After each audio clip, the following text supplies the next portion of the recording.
Either I will come back after hosting the tricolor, or I will come back wrapped in it, but I will be back for sure. The radiant words by Captain Vikram Batra that gives us surreal feel of patriotism. Kargil is not just a story of winning, it's a story of pain with pride, a story where you have tears of grief with a joyful smile, a story where death is not the end.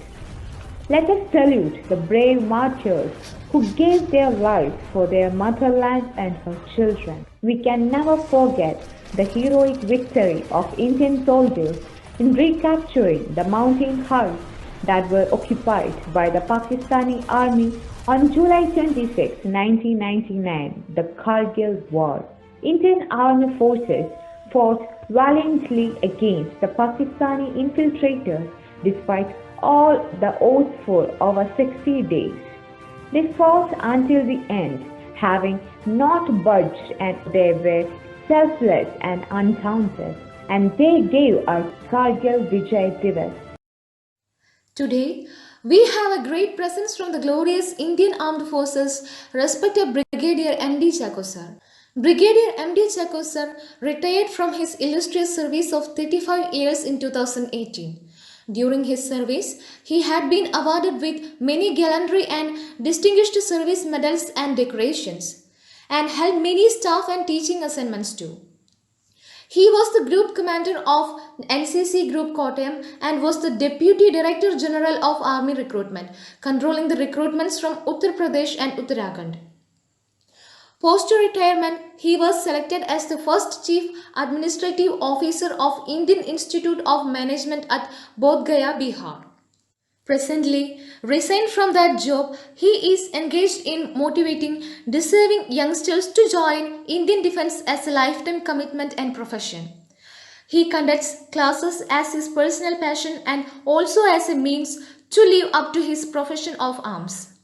We are indeed fortunate to have him on this auspicious occasion of Kargil Divas celebration by 7 Kerala Girls Battalion NCC unit of Vimala College Autonomous Thrissur. Jai Hind sir. I take this great opportunity to have a small account with you, sir. Serving the nation, protecting the boundaries, each second marks its own value.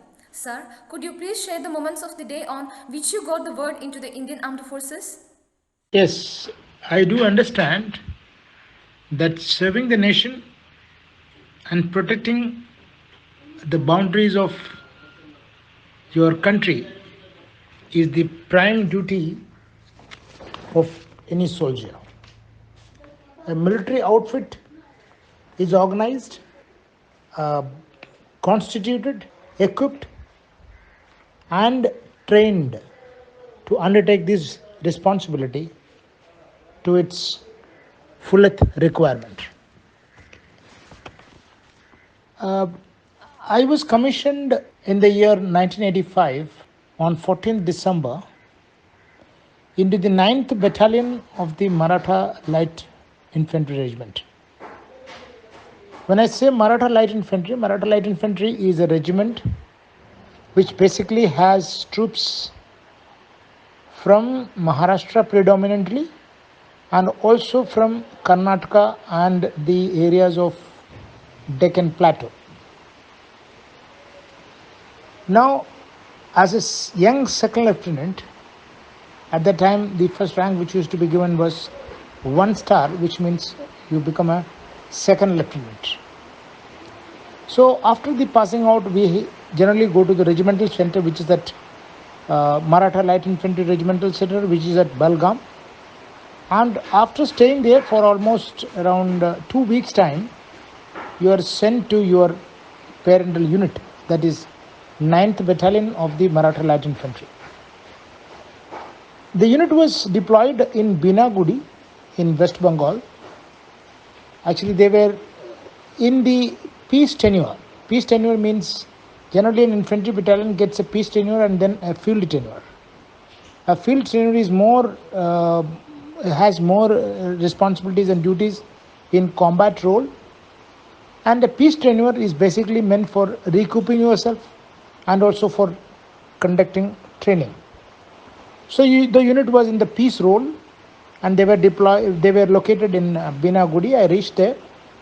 It was the first week of January 1986. I very clearly remember this particular day. The previous evening, I reached the unit. I was given a room and I checked into that room.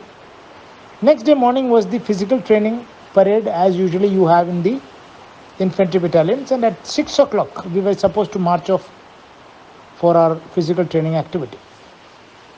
So I got ready at around 5:30 or so, had my cup of tea, went running to the unit area where on the parade ground the fall-in was going on. I don't know, surprisingly, that particular day there were no officers who had come for the physical training parade. I think most of them were supposed to be going to different duties, and I, as a second lieutenant, I was the only officer on that parade. So I was little nervous. I was little apprehensive. I didn't know the correct procedure, because every unit has got its own procedures and customs and traditions. As a young lieutenant standing on the side,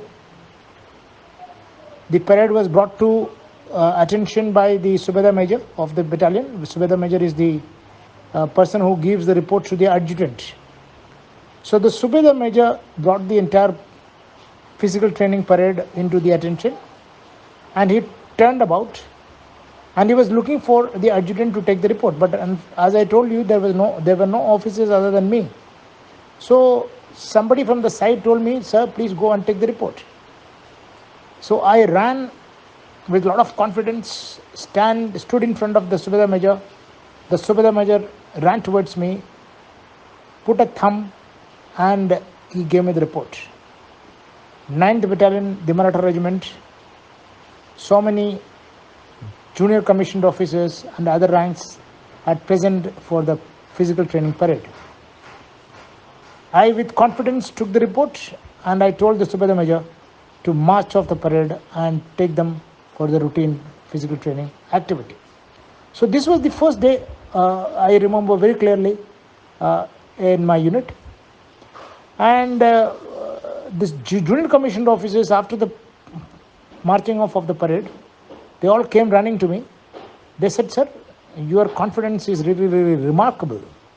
We never expected as a young lieutenant on the first day of the parade, taking the report from the Subedar Major, which is a very prestigious thing. And we all wish you all the very best, and we all want you to become the commanding officer of this battalion in your turn, whenever you are, by hard work and by concentrating on your training and other activities."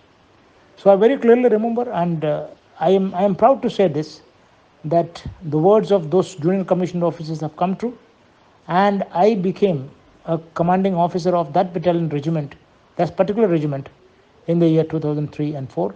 Of course, after the Binagudi tenure, we were later on, we were posted to the line of control across Pakistan, and there I had a very important role to play. In fact, I was commanding 1 or 2 companies along with that. The entire battalion was deployed almost 20 to 30 kilometers of distance along the line of control, and it was a very, very challenging, arduous, hazardous, very difficult job. So this is, and of course I'm glad that this question definitely resonates into that aspect, that serving the nation and guarding the borders. Of course, after the Binagudi tenure, we were deployed there, and I definitely had a taste of facing the bullet, going through the difficult patrolling activities, and a whole lot of things which are attached to that. So this was my first day in my unit, and it was very, very encouraging and very, very happy moment for me, which I very, very, very ardently remember and cherish. Thank you. Sacrifice and devotion are two inevitable values to be inculcated in oneself while serving the country. Sir, in which situation did you get into the real depth of their importance? As rightly brought out by you, I fully agree with you that sacrifice, a lot of sacrifice, to devote yourself to the duty. These are two inevitable values which every soldier has to experience and undergo. Yes, there are a number of instances where I do feel that there had been a lot of sacrifices which had to be done as part of your devotion to the duty of soldiering. In this long 35 years of service, there are a number of occasions, especially in the junior ranks, when you are actually in the combat role, serving in the infantry battalion, not in the staff or not in any instructional or any deputation appointments. But there were umpteen occasions where you had to really sacrifice a lot to ensure that your duty is upheld, your task is completed, and your head is held high. I very clearly remember one very important period when, like I told you in the last answer to my last question, that we were deployed in the along the line of control against Pakistan in the Rajouri Poonch sector. The battalion was given a task of guarding around 20 to 35 kilometers of line of control, and my company was given a responsibility of around 4 to 5 kilometers with a gap of around another 2-3 kilometers. It was a very dark night, and I remember we were deployed in the. I was placed in the company headquarters at that time, and the forwardmost post, which was hugging the line of control, was almost 20 to 30 yards away from the 20 to 30 yards, that which is hardly 20-25 meters away from the line of control, which means the imaginary line of control was just passing 20 to 25 meters away from the forwardmost post, and we were deployed there. In fact, I was the company commander. I was deployed there, and as we generally have, there was cross firing going on between Pakistan and us. They used to be firing the heavy machine guns, and we used to be firing the medium machine guns, and that was the long range weapon we had with us. So I remember the name of the post was 551 Charlie, and I was the company commander of 551 post. We had around 7 to 8 posts sprung over this 3 to 4 kilometers. Now, the firing started in the night around 10 o'clock. There was intense firing going on, and the Pakistanis had targeted all our posts. What I was telling you, around 7 to 8 posts were all under heavy fire. Though the company headquarters was far away, around 2 kilometers away from the forwardmost post, naturally there were very less effect on the company headquarters. But once in a while, some illumination round used to go off, and the entire area was lit. And the Pakistanis were really firing hell on us. They were firing real fire was really dawning on all our posts. The forwardmost platoon commander, the post commander, one JCO was there, junior commissioned officer. He called me on the line and he said, "Sir, we are under tremendous fire and heavy fire is coming onto us. We are not even able to retaliate because the bullets are coming even through the loopholes through which we had put our barrels to fire onto the Pakistani posts." And he also told me, "Sir, the forwardmost bunker, I am presently located at the forwardmost bunker, and the front wall of the bunker is likely to collapse." So this was a very tense situation for all of us. And if the wall collapses, then 4 to 5 men who are in that bunker and engaging the Pakistani post will be exposed. And you can imagine accurate fire was coming onto that particular bunker, and they all would be dead. Or else they will have to vacate that bunker and come back. So that was not acceptable. So I told the boys to hold on. In the meantime, I told my logistics in charge to get hold of at least 100-200 sandbags and move to the forwardmost post as early as possible. In the meantime, I, along with my quick reaction team, rushed down, ran down 2 kilometers, and within around 15 to 20 minutes, we all reached the forwardmost post under fire, imagine. So there was a lot of, it was sheer sacrifice. Like anything could have happened to us. Fire was going from left, right, and bullets were whizzing past. We could hear the bullets the trees were being hit, the leaves falling on us, the branches breaking and falling onto our heads. But nothing happened. We moved, and me, along with my QRT, reached the forwardmost post. This Nab Subedar, Jesio, and foremen, they were sitting on one side, not exactly in front of the loophole, and they had attached one string to the trigger, and they were pulling from the sides. And they were very, very successfully engaging the Pakistani post, which was sheerly 50 meters away from our post. The crowfly distance was just 50 meters. By the time I reached, I found the wall had already collapsed. Portion of the wall had collapsed. And there was a huge rock behind which we had deployed our MMG. And the observation post, which was on top of this particular MMG post, had already caved in because of the firing. I motivated my soldiers. I started engaging myself with the MMG and LMG fire from the loopholes which were on the sides of the particular post. And we kept engaging the Pakistani post throughout the night. And in an hour's time, my team with the sandbags reached there.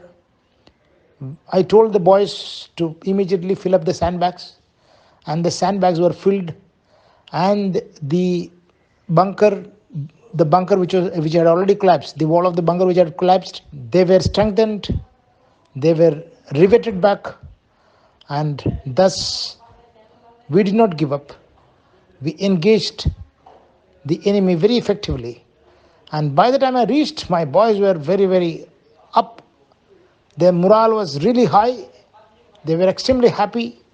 They found a lot of reinforcements coming in, and we successfully held on to that heavy fire assault from the Pakistani post, and we saved the day. I very clearly remember this. Anything could have happened to us, but nothing happened. So that was sheer devotion to duty and guarding your boundaries. In the midst of fire, in the night, we moved and we took immediate action. So this is one incident I would like to quote as sacrifice and ultimate devotion to duty, which happened on the line of control. Thank you.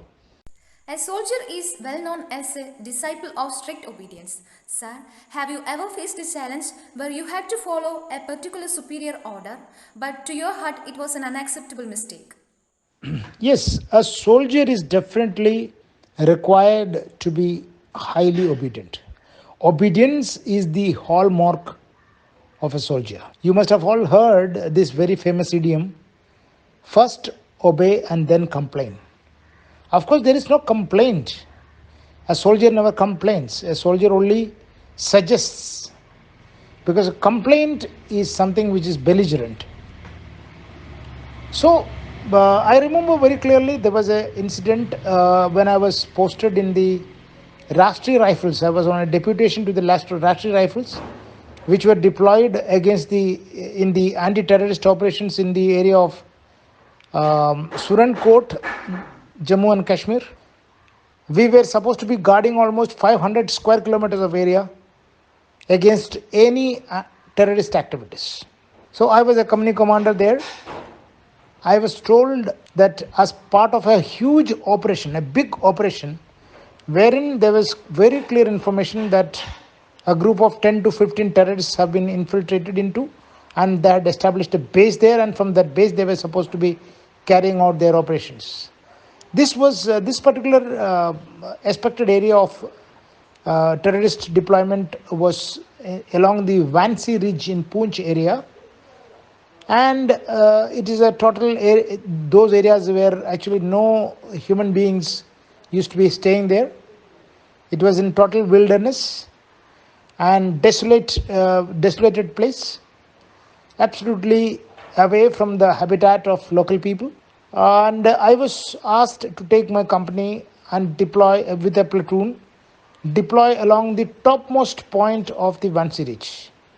So the orders given to me was that I will not engage the enemy till the time the forces come from the bottom. So this was a hill, it was a totally a big slope area which was slope, big slope, and the militants were supposed to be deployed almost at the apex of this particular triangular shaped geographical area. I was given these orders to take a long detour and reach there in 2 days' time. In fact, the time when I worked out the time distance, it would take 2 days continuous walking, and it was heavy rains in those days. And I remember it was November, in the month of November, and the snow had not set in. The snow was about to fall during that period. But we all went in our summer dress because walking in the winter dress was very difficult. So we went in our summer fatigues. I took 2 days. And on the second day, early morning, I had reached. Orders for me was that I will not engage the terrorists in case I find them, till the time the forces from the bottom established a very strong stop along the lower valley or along these slopes which are running down from the top point where the militants were supposed to be hiding. And my team was supposed to carry out the raid onto the terrorist posts. But because of my continuous journey, I did not take any stop. I kept on moving with my troops. It was heavy rains going on, but whatever the condition were, we kept moving, and we reached on the Vansi Ridge top by the second day early morning. So the whole day was available to me, and when I took my JCOs, junior commissioned officers, and inched forward from the top itself, and I could locate the terrorists, and there were about 10 to 15 of them. They had taken shelter in a cave, and terrorists were coming out and going in, and they were basking in the sun, and they were standing in front of the bunker of that particular cave, and they were taking rest. They were eating food. They were drying their clothes. They were cleaning their weapons. I could see all of them. And we were literally not more than around 800 to a kilometer distance away from that particular area. So given all conditions, I could have easily attacked them. I could have raided their posts with the troops which I had with me. I had rocket launchers, I had all weapons, but the orders given to me was I had to maintain complete radio silence because the radios were susceptible to the interception by the terrorists. So I had to maintain complete radio silence, therefore I could not refer back to the headquarters. At the same time, I could not raid them because the troops which were coming from the valley had not even climbed up, and they had not established the stops. Because the moment I raid them, they might run down and they escape. The situation was very precarious. I didn't know what to do. But then I went in for this idiom of first obey, and obedience is the ultimate duty of a soldier. So I held on to my nerves. I held on to the nerves of my soldiers, and I told them we will not raid. We waited for the next 24 hours. I had to wait in that condition. But I don't know. Next day morning, when I raided, I found the terrorists had already escaped. There were nobody there. Which means either they had got inclination of our movement, or maybe the troops which were moving from the valley had been noticed and the civilians might have reported to them, or they were under orders to vacate that place by their controllers. So anything could have been possible. But later on, I remember the terrorists, they split into various groups, 3 to 4 into 4-5 groups. They split themselves into, and I think one group had an encounter with one of my troops which were coming from the valley, and in that we suffered 2 casualties. 2 of our men had been shot and they were killed. And of course, we had a later engagement in which we had killed a couple of terrorists. But had I raided the post, irrespective of whatever orders which were given to me, and taken initiative and taken this action, I'm sure that situation would have been something different. But at the same time, it was ultimate obedience to orders. there I had to, so to say, I had to sacrifice a particular moment and an opportunity which I had got, and the terrorists that day escaped from our clutches. So this is one incident I very clearly remember, which I can quote as an example this particular question which you asked me. Thank you. Not only as a soldier, but also as a responsible citizen, life revolves around the concept of our nation's well-being. In your perspective, sir, do you think recent political negotiations have brought more challenges towards national security? Yeah, this definitely. This is a very interesting question you have asked me, but I definitely have a different take on this. A decision taken based on certain inputs and information would be considered as the best decision. After, in the hindsight, that decision would have been the best decision. But the aftermath of that decision, like a decision has been taken, the event has unfolded, and then there had been certain repercussions of that particular decision, then a dissection of that activities, people can say this decision was right or this decision was wrong. But when you are taking a decision, you are taking a very well considered decision based on whatever information you have, based on whatever inputs you have, whatever intelligence you have, whatever situation you are aware of, and you definitely take the decision for the best of the country. So the question which you've asked me, that as a citizen of this country, if the decisions taken in the political arena, the political decisions taken on the regarding the defense of the country, or the aspects which are involved in the strategic at the strategic level, what is your take on that? I would definitely say that no Indian worth his salt will take a wrong decision which will be detrimental for the safety and security.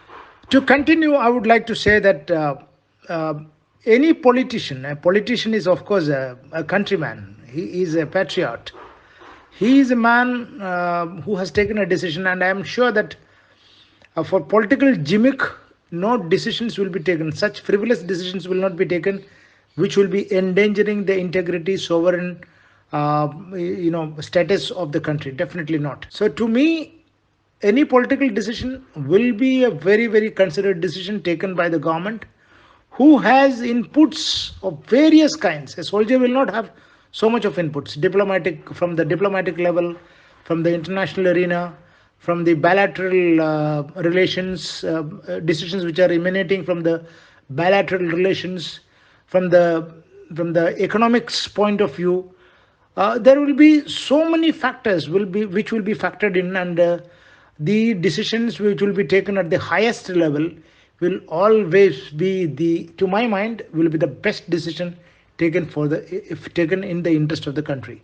So I don't really think as a soldier is just part of the overall system, and the decisions taken by our lawmakers, our bureaucrats, are people those are responsible and the empowered to take the decisions which you have is that will definitely be taking decisions which are in the best, in their wisdom, the best for the country. And a decision once taken will have to be stood by and will have to be acted upon. As I said earlier, it is very difficult to take a decision. So that is why decisiveness and ability to take decision is a very, very important aspect as far as the leader is concerned. But once the decision has been taken, then its outcome can be examined, and then people can review it, and then they can come out with a lot of, pros and cons, merits and demerits, advantages, disadvantages. But that is an abstraction. But to take a decision in the absence of the actual happenings is definitely it's a very, very important job and a very, very responsible work. And to me, as a soldier, I'd like to repeat this, that decisions taken will always be good in the interest of the country. Thank you. Last year, our Supreme Court appeared to nudge the government to remove military's official ban on women's combat roles and provide them equally with the commanding roles. Sir, what do you think about this judicial decision? Are women fit to join the battlefields? The fifth question which you have is that should women be given permanent commission and given the opportunity to serve in the combat role? Should they be, introduced, or they should they be introduced into the combat role? Now, this has got two different parts. There are two distinct part of this question. The first part is that permanent commission to women who are already joined as short service commission officers. Definitely, yes, and that is what the Supreme Court has ordered. But I would like to just draw your attention as to what is the short service commission officer and what is the permanent commission officer, the requirement of those two cadres. As you all know, the short service cadre was basically created to meet the requirement of the large number of officers requirement at the junior rank. And then they would, after serving for about 7 to 8 years or 10 years, they would retire, and then they can pursue their other interests, or they can find themselves fit for some other job and find some other employability and then get out of the forces. So this is definitely a voluntary force. India is a voluntary recruitment, and people wanted to accept this particular conditions and then work. So when it started, it was actually started like that. In 1992, when women were introduced into the armed forces, basically in the logistics role, that means in the JAG branch, in the logistics branch, Army Service Corps, Army Ordnance Corps. Later on, they were introduced into the combat supporting duties like signals, engineers, and intelligence corps, and things like that. But the basic premise with which we started was that to give an exposure to the ladies into the armed forces, and second was to fill in the need of those young officers cadre at the bottom level. So this was what was required. But then later on, the army went on to give permanent commission to the men, based on certain considerations. They were absorbed because they thought that, okay, they were found fit and they've been given so much of training and some of them are doing extremely well. So since there was always a deficiency in the officers cadre, so some selected officers were absorbed into the permanent cadre. However, that was not given to the ladies. Yes, now the Supreme Court order has come that they should be given permanent commission in case they are found fit. Fine, and the army has abided by the rule. Now the second part of your question is, should the ladies be taken into the combat role? To me, I have a lot of points to discuss on this.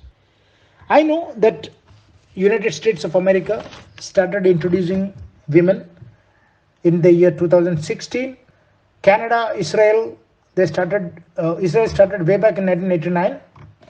Canada started in 2001. France, 2006. South Korea, Australia, Sweden. So many countries have women in their combat role. But the need here is, the requirement here is, I am not going to the gender equality and the stereotype, the patriarchal kind of claims that the women should not be given combat role and things like that. I am not going into those aspects at all. There are 2-3 things I want to say. I have also heard a lot of debates telling that are we ready to accept our women being captured as prisoners of war, and they are deployed in the line of control, or maybe in the war they have been employed, and our women are caught by the enemy country. Second thing, they get injured. What will happen to them? They are all alone. Third thing is that if their body comes in body bags, are our society ready to take it? I don't subscribe to any of these arguments. My argument is very simple and straight. Everything is based on the need. We have a necessity and we are finding people fit for that particular job. Suppose we have a job slot vacant. What do? We advertise, we find out We carry out extensive tests of that person. We see whether that person has got enough experience, enough exposure, and if that person is fit, irrespective of whatever the rank is, that person is taken. So ladies should be kept away from such kind of a challenging roles. I don't agree. We have come a long way, and we have shed all those inhibitions based on gender and the sex. That is definitely not to me that is not existing. But what I would like to say is whether there is a necessity to enroll women into the combat role. That is the first thing which we have to establish. That means we are not finding enough able-bodied men to do that particular job, because that particular job needs a lot of physical strength. It needs real mental robustness. It also needs the ability to undergo hard training, which is befitting that particular role. So if these things are met and there is a need for us to find an alternative to the men, by all means we should go ahead. We should not actually see this from the sex point of view. Masculinity or femininity is not the issue here. The issue here is fitness, need and fitness. It is not, you will find some girls even fitter and stronger than some boys. There are all kinds of people in this world. But we need to have a benchmark. That is, while intaking, like if you all see now, we have opened up our combat forces in terms of, let's say, the Corps of Military Police. The Corps of Military Police is also deployed in the during the war also. They are not only in the ceremonial role, they have a battle role as well. So the women have been taken. Now if you see the recruitment yardsticks, while a recruit who is recruited into the army is required to run 1.6 kilometers in 5 minutes 40 seconds, a woman who is taken to the Corps of Military Police is required to run 1.6 kilometers in 7 minutes. So therefore, there is a dilution in the standard. Why that dilution is there? If the role and the task which you are going to perform is the same, then I don't think there should be a dilution in the standards of intake. So the requirement, the necessity and the fitness of the person, if it has been proved, by all means we should induct ladies. And it is not once they are proved, it has to be continuously. Whether it is men or women, anyone who is undertaking the role of combat need to pass certain parameters of qualification. And if that person is ready and acceptable in that particular area, in that particular qualification parameters, for a longer period, as long as that person is required to be deployed in that combat role, I think that should be a fair assessment to make that ladies should be inducted into the combat role. If they are not fit, then definitely they are not required. But having said that, the requirement is it required? You know, when in the combat role, what happens? In the line of control, if I can talk to you about the line of control. In the line of control, there are, as I told you in my previous answer to one of the questions, that there was a bunker in which one junior commissioned officer and 4 men were there. So they were packed into one small little space of 8 by 6 square meters. In that 8 by 6 square meters, if that person is staying, 4 to 5 men are staying, maybe this officer will have to, I'm not only talking about the officers now, not of the combatants as ladies. This officer in this condition where I went in will have to go there and stay with those men in that such a confined small little space. There are biological requirements which a lady has. Second thing is, a lady is not physically so strong. I'm talking about average men and average ladies. They're small structured, they cannot carry so much of weight. So everybody doesn't have that capability which we are talking about. An average man and even average man and an average woman is compared, they do not maintain the same standard. We are not talking about exceptions. US carried out a study. When they have the Army Rangers course, 36% of the people fall out of the training in first 4 days. And only 42% of the people finally graduate from the college as a ranger. Which means 58% of the people, they fail. We are really grateful to you, sir, spending your precious time and sharing your great experiences as an Indian Army officer. Thank you, sir. Jai Hind. ഇന്ന് Kargil day. ഇന്നത്തെ ദിവസം നമ്മോട് സംവദിക്കാൻ വന്നിട്ടുള്ളത് retired petty officer ആയിട്ടുള്ള വിനീഷ് സാറാണ്. ജയ് Hind sir. Indian നേവിയിൽ service ചെയ്തുകൊണ്ടിരുന്നപ്പോൾ സാറിന് ഉണ്ടായിട്ടുള്ള അനുഭവങ്ങളാണ് സാർ ഇന്ന് നമ്മോട് പങ്കുവെക്കുന്നത്. സാർ ഇന്ത്യൻ നേവിയിൽ ഉണ്ടായിരുന്ന സമയത്ത് സാറിൻ്റെ ഫാമിലിയുടെ അപ്രോച്ച് എങ്ങനെയായിരുന്നു? അതായത് അവർക്ക് വല്ല ഡിഫിക്കൽട്ടീസോ അങ്ങനെ വല്ലതും ഫേസ് ചെയ്യേണ്ടി വന്നിരുന്നോ സാർ? ഫാമിലി വളരെ സപ്പോർട്ടീവ് ആയിരുന്നു. ഫാമിലിക്ക് വേറെ ഇഷ്യൂസ് ഒന്നും ഇല്ലായിരുന്നു. പിന്നെ ഡിഫിക്കൽട്ടീസ് എന്ന് പറയുമ്പോൾ ആകെയുള്ളതെന്ന് പറഞ്ഞാൽ നമ്മളെ ലീവിൻ്റെ ഇഷ്യൂസ് ഉണ്ടായിരുന്നു. ലീവിൻ്റെ ചില ഫാമിലി ഫംഗ്ഷൻ ഗെറ്റ് ടുഗദറിന് ചിലപ്പം നമുക്ക് ആ ടൈമിന് ലീവ് ചിലപ്പം കിട്ടിയെന്ന് വരില്ല. ആ ഒരു പ്രശ്നം മാത്രമേ ഇല്ലായിരുന്നു. വേറെ ഫാമിലി വേറെ ഒരു എൻ്റെ പ്രൊഫഷനായിട്ട് വേറൊരു ഇഷ്യൂസ് ഇല്ലയെന്ന് എനിക്ക് തോന്നുന്നില്ല, ഇല്ലയെന്ന് തന്നെ പറയാം. ആകെയുള്ള ഇതാണ്, ലീവിൻ്റെ ഇഷ്യൂസ് മാത്രമേ ഉണ്ടായിരുന്നില്ല ആ ടൈമിന്. സാർ, ഇന്ത്യൻ എയർഫോഴ്സും ഇന്ത്യൻ ആർമി ഉണ്ടായിട്ടും എന്തുകൊണ്ടാണ് സാർ ഇന്ത്യൻ നേവി തന്നെ സെലക്ട് ചെയ്തത്? പിന്നെ ഇന്ത്യൻ നേവി എന്തുകൊണ്ട് സെലക്ട് ചെയ്ത് വെച്ചിട്ടുണ്ടെങ്കിൽ ആ ടൈമിൽ ഞാൻ ഫസ്റ്റ് എഴുതിയ എക്സാം ഇന്ത്യൻ നേവി ആയിരുന്നു. അങ്ങനെ ആ ടൈമിന് എനിക്ക് അറിയില്ലായിരുന്നു ഇന്ത്യൻ നേവി, ജസ്റ്റ് ഒരു ഐഡിയ ഉണ്ടായിരുന്നു. നേവി, എയർഫോഴ്സ്, ആർമി വരെ ജസ്റ്റ് ഒരു ഐഡിയ ഇല്ലായിരുന്നു. എൻ്റെ വർക്കിംഗ് കൾച്ചർ എന്താണെന്ന് അറിയില്ലായിരുന്നു. പിന്നെ പ്ലസ് ടു കഴിഞ്ഞ ഉടനെ തന്നെ ഫസ്റ്റ് എക്സാം അറ്റൻഡ് ചെയ്ത് നേവിയുടെ എക്സാം ആയിരുന്നു. അത് തന്നെ അത് പാസ്സാവുകയും അത് സെലക്ഷൻ കിട്ടുകയും ചെയ്തു. ഞാൻ നേവിയിൽ ജോയിൻ ചെയ്തത്. സർ, അതേപോലെ നീണ്ടകാല ഇന്ത്യൻ നേവി സർവീസിന് ശേഷം റിട്ടയർമെന്റ് ലൈഫിലെത്തിയപ്പോൾ സാറിനെ എങ്ങനെയാണ് ഫീൽ ചെയ്തത്? ഞാൻ നേവിയിൽ 17 വർഷം സർവീസ് ചെയ്തിട്ടുണ്ട്. ഇപ്പോൾ റിട്ടയർമെൻറ്റ് ടൈമിൽ ആകെയുള്ളത് ഇഷ്യൂ സെക്കൻഡ് ഇന്നിങ്സിന് ഒരു ഉണ്ടായിരുന്നു, ഒരു ടെൻഷൻ ഉണ്ടായിരുന്നു. എന്താ നെക്സ്റ്റ് സ്റ്റെപ്പ് എന്താണ് അറിയില്ല. ആ ഒരു സ്റ്റെപ്പിലൊരു പ്രശ്നം ഉണ്ടായിരുന്നു. പിന്നെ നേവിയിലൊരു ആ ഒരു വർക്കിംഗ് കൾച്ചർ വിട്ടുവരുന്ന വിഷമം ഉണ്ടായിരുന്നു. കാരണം അവിടെ ഒരു ഭയങ്കര നമ്മളെ ടീം വർക്കും അവിടെ ഒരു ആ ഗ്രൂപ്പും എല്ലാം വിട്ടുവരുന്നൊരു മിസ്സിങ് ഉണ്ടായിരുന്നു. കാരണം അവിടെ നമ്മൾ എല്ലാവരും ഫാമിലിയും ദൂരെ കഴിയുന്ന ആൾക്കാരാണ്.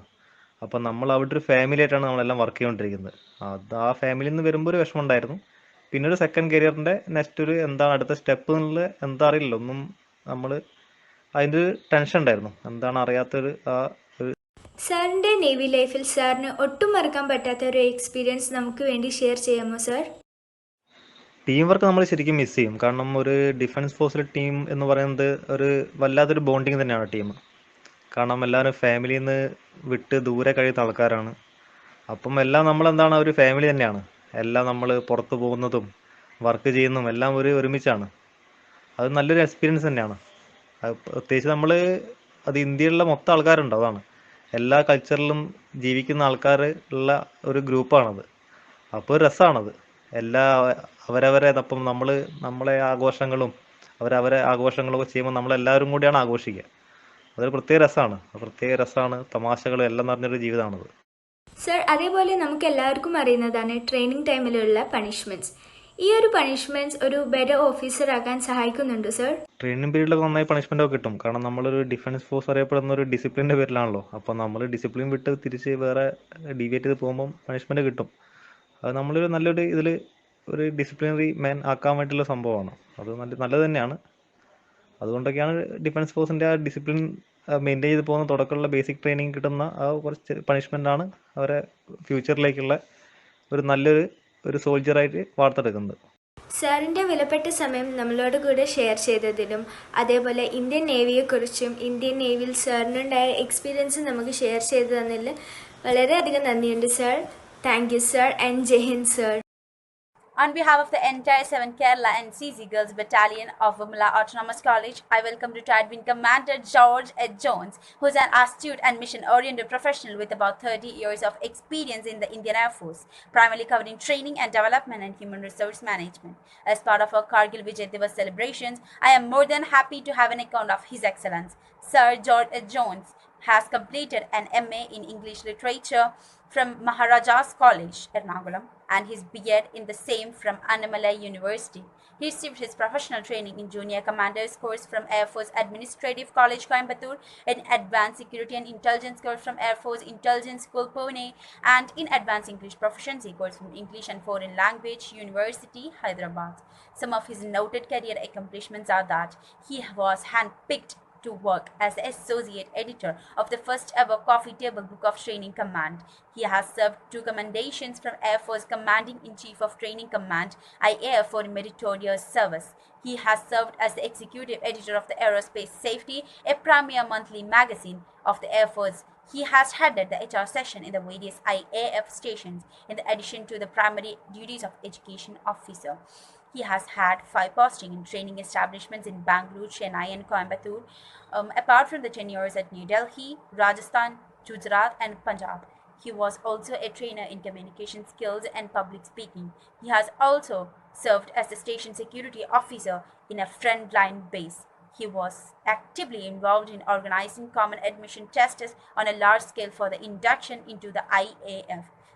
Some of his remarkable post-retirement commitments were as the visiting faculty member of the Times Kochi, also as the administrative director of the Nava Niman Public School Kochi, and he has also dedicated his time as a training director in Cavalier India Defence Career Academy in Kochi. He was also the director of a fully fledged security agency under the Director General of Resettlement MOD.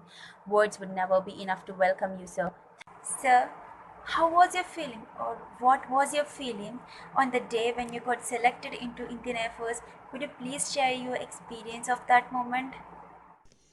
Dear students, it was after my post-graduation in English literature from Maharajas College, Ernakulam, that I joined the Indian Air Force. The year was 1985, when khaki was the uniform in the IAF. A few years later, of course, the uniform got changed to blue shirt and blue-grey pants. On coming to know about my selection in the Air Force, my first happy feeling was that I will be donning the khaki uniform. The pride of wearing a uniform that makes you stand apart from others, which makes you distinguished. I had that pride in me till the day I retired on 28th February 2014. Sir, we all know that earning an officer uniform is not just a simple job. It's a tough journey. It's a very tough journey. Sir, could you please share some of your experience as a cadet at the academy? Be reminded that becoming a commissioned officer is not a cakewalk.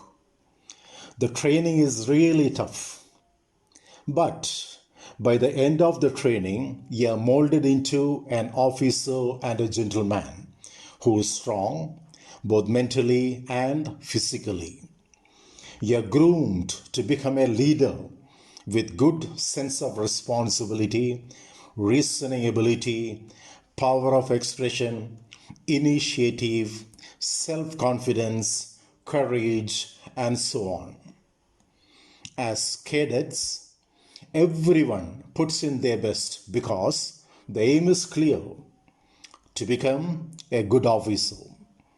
They know that the reward for their struggle is a prestigious career in the defense forces.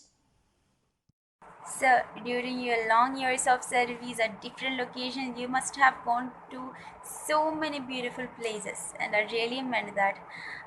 Is there any specific place you love the most, sir? Like, is there any reason for that?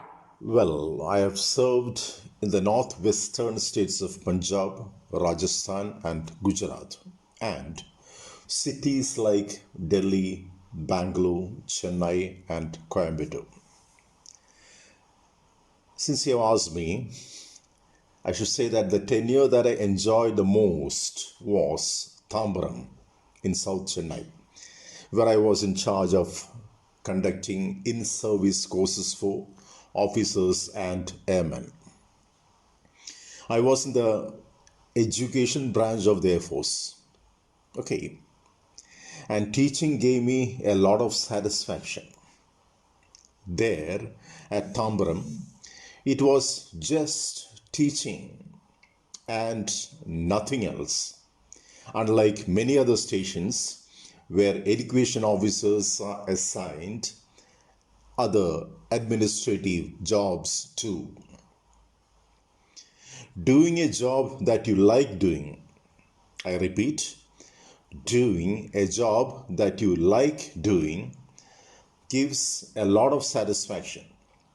What we commonly describe as what? Job satisfaction. Yes. I liked Tambaram the most because that tenure gave me utmost job satisfaction. Now, all of you are in college.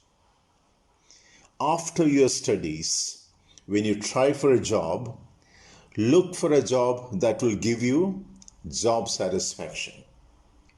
And I would like to wish all of you all the very best. Thank you. Sir, what do you think about the range of emotions a soldier might have undergone during the time of the war? Could you please share your thoughts and ideas about that?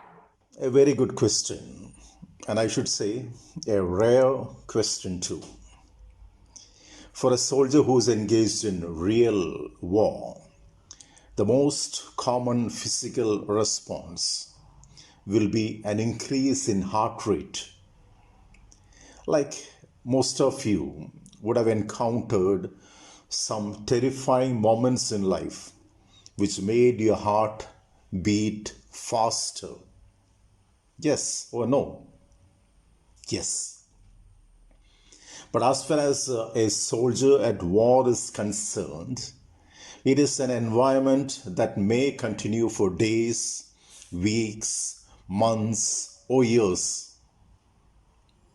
At several situations, he would be face to face with death when he might show rapid breathing, muscle tension, and tunnel vision. What is tunnel vision? Yes, it is the inability to see well an object, which means your vision becomes temporarily blurred. Understood? Well, these are all physical responses. Now, I'll tell you about the emotional responses. A soldier is also a human being, isn't it? And he will naturally think of his parents, wife, and children. However, notwithstanding such thoughts, anticipation dominates. Anticipation.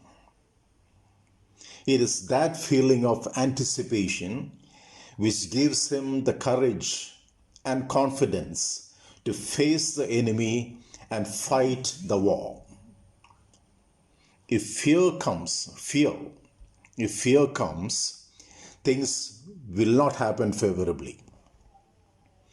And there comes the importance of training. Training. It is rightly said that the more you sweat in peace, the less you bleed in war.